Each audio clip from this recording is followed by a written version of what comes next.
जे गोसेवा आयोगाचे अध्यक्ष इंदिरा यांनी अधिवक्तांची एक बैठक बोलवली होती, ज्याच्यामध्ये विविध भागातले वकील आले होते आणि काही जजही आले होते आणि त्यांनी मिळून आपला गोवंश हत्या बंदीच्या कायद्यामध्ये आणखी काय आपल्याला अमेंडमेंट करून अजून त्याला कसं सुदृढ करता कार्यशाळा ठेवली होती. त्या कार्यशाळेला त्यांनी मलाही निमंत्रित केलं, मलाही भेटता आलं या लोकांना.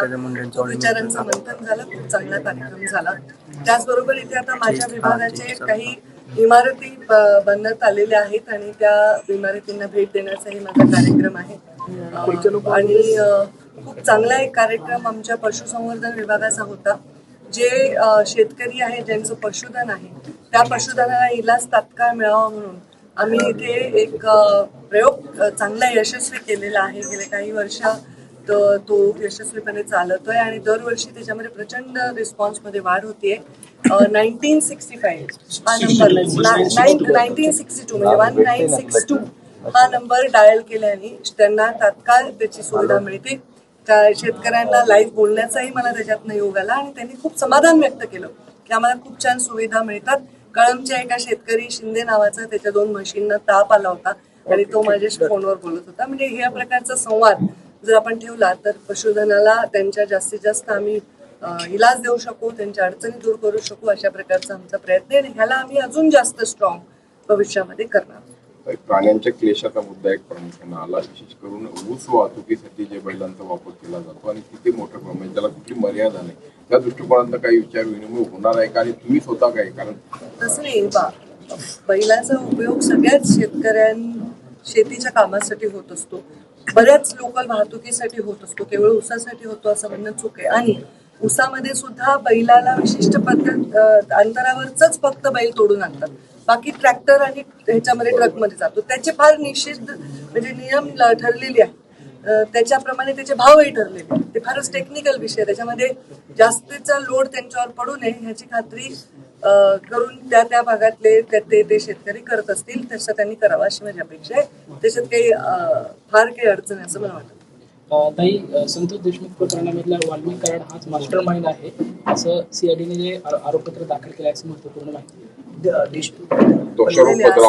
असं पत्र माहिती मला नाही, ते त्यांचं कॉन्फिडेन्शियल विषय आहे. त्यांनी जेव्हा ते माहिती सादर करतील कोर्टाला आणि ते ऑफिशियली कोर्टातून येईल तेव्हाच मी त्याच्यावर भाष्य करेन.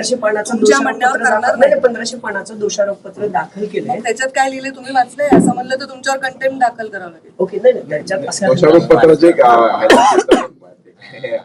मला कशी माहित असेल? ती गृहमंत्रालयाच माहिती असेल.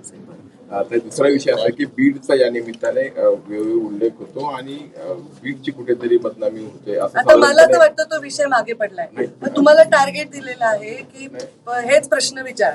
अजिबात तो विषय आता एक तुमच्या पुण्यात आहे मी, आता त्या महिलावर अत्याचार झाला बस स्थानकामध्ये, झाला नाही का?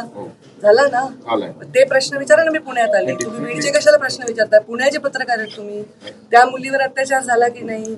असे अनेक घटना. काल नांदेडमध्ये तर चालत्या बाईकवर मागून वार करून मारलं, चाकूचा हल्ला करून, त्याचे सीसीटीव्ही फुटेज दाखवलेत मीडियाने.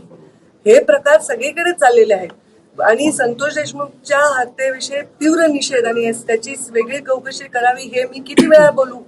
मी झाल्याच्या घटनेपासून 12 डिसेंबरचं माझं भाषण काढा, ऑनलाईन आहे, त्याच्यामध्ये 90% मी त्याच्यावरच बोललेली आहे आणि त्यामुळे त्याच्या आतल्या विषयांवर मी बोलण्याचं माझं ते औचित्य नाही, मला त्यातली माहिती नाही. मी गृह खातं नाही आणि गृह खात्याच्या अधिकाऱ्यांनी ती माहिती देणंही योग्य आहे.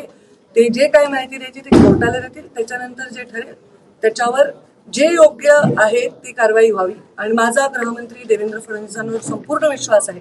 त्यांनी शब्द दिल्यानंतर मी त्यांच्याच टीममधली एक मंत्री म्हणून परत वेळोवेळी याच्यावर भाष्य करणं माझ्या भूमिकेला साजेसं नाही. संवेदनशीलपणे त्याची चौकशी झाली पाहिजे, जलद गतीने झाली पाहिजे, हे मी 1001 वेळा ऑलरेडी म्हणून झालेलं आहे.